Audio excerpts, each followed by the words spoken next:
Good day, everyone. So today, this is gonna be our first video for the year 2026. So this is gonna be fun for the next 2 months. So 2 months is gonna be a review of Baby.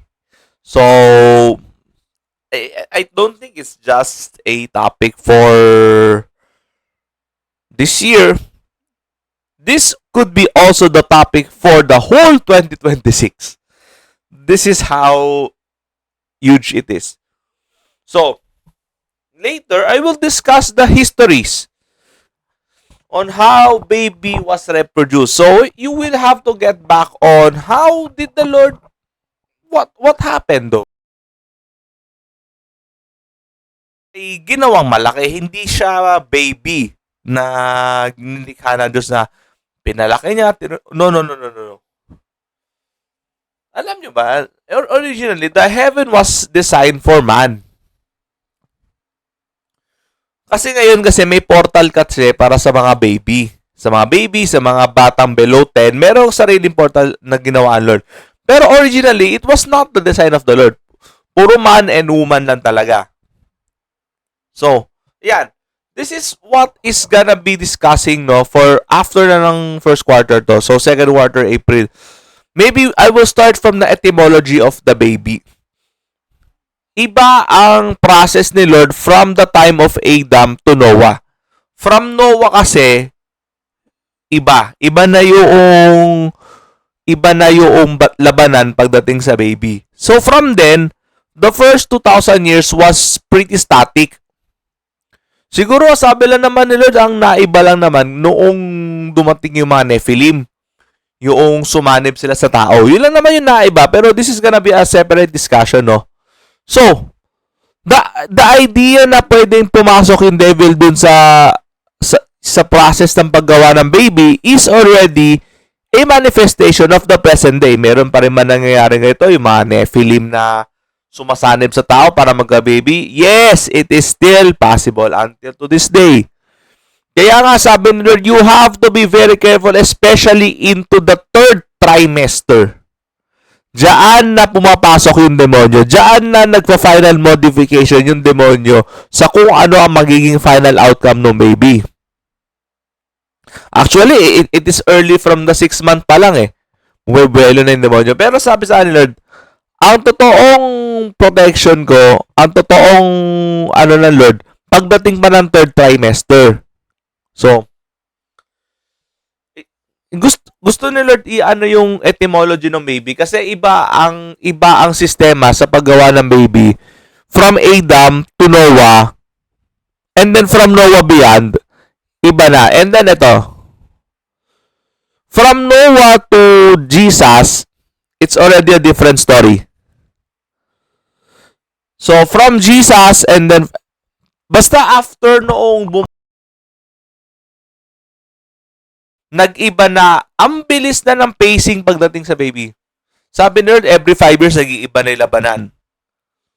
So kung every 5 years, from the time of the Lord Jesus until now, although, sabi ni Lord, sabi sa Ecclesiastes, nothing has been added. Yung process ng paggawa ng baby is just the same before and now. Ang nag-iba, paano ang strategy ng demonyo to alter the DNA.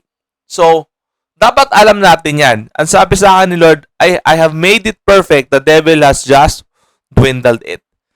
So, if the devil dwindled it, the Lord also knows how to put it back.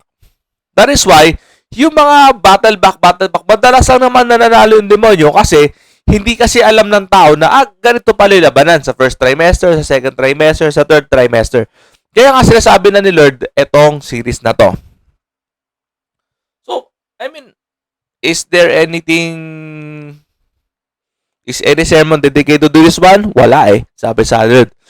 Walang sermon na magdadirect sa'yo dito because ang pag-produce ng baby is a sacred thing from the Lord.